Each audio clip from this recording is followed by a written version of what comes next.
जय महाकाल भावांनो फायनली तुमचं सकाळी सकाळी आज डायरेक्ट निघालाय सिन्नरला. पण सिन्नरला जायच्या अगोदर भावांनो आपल्याला सगळ्यात पहिले आज आहे ना बसंतीचं पोट भरायचं नाही का. कारण बसंती एवढी केंगळू राहिली, एवढी गागू राहिली, ती मला म्हणते बाबा 4 दिवस झाले तू माझं काही पोट भरेल नाही, जरा थोडंसं पोटबीड भर. म्हटलं ठीक आहे चाल. आणि फायनली तुमच्या भावानी बसंतीचं पोटबीड भरलं. पोट भरल्यानंतर मस्त तुमचा भाऊ निघालाय डायरेक्ट प्रवासाला. नाही आणि भावांनो आज आपण आहे ना भगूर साईडनी गेलो होतो नाही का. म्हणजे भगूरवरून आहे ना पांढरुलीवरून रस्ता जातो.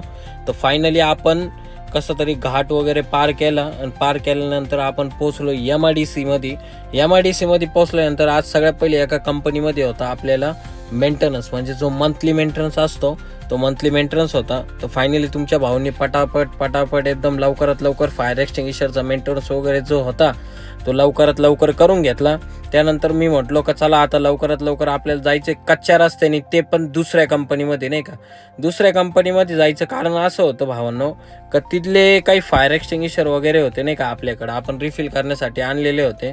तर आपण ते रिफिल करायला आणलेले होते. तर आपण ते फायर एक्सटिंग्विशर त्यांना देऊन टाकले आणि त्यानंतर आपण गेलो मॅकव्हीलच्या कंपनीमध्ये नाही का. म्हणजे जिथं 4 व्हीलरच्या त्यानंतर इलेक्ट्रिकल गाड्यांच्या जे मॅकव्हील वगैरे बनतात त्या कंपनीत गेलो. तिथला मेंटेनन्स वगैरे जो काय होता तो मेंटेनन्स वगैरे केला आणि त्यानंतर आपण भावांनो फायनली निघालो डायरेक्टली मुसळगाव MIDC मध्ये. मुसळगाव MIDC मध्ये जायचं कारण असं होतं का आपल्याला तिथं द्यायचे होते विंड सॉक्स, एक सोडून 2 विंड सॉक्स द्यायचे होते. तर लवकरात लवकर त्यांना विंड सॉक्स वगैरे दिले आणि भावांनो आपण फायनली निघालो आपल्या घरच्या प्रवासाला. कारण तुमचा भाऊ एवढा जाम झाला होता.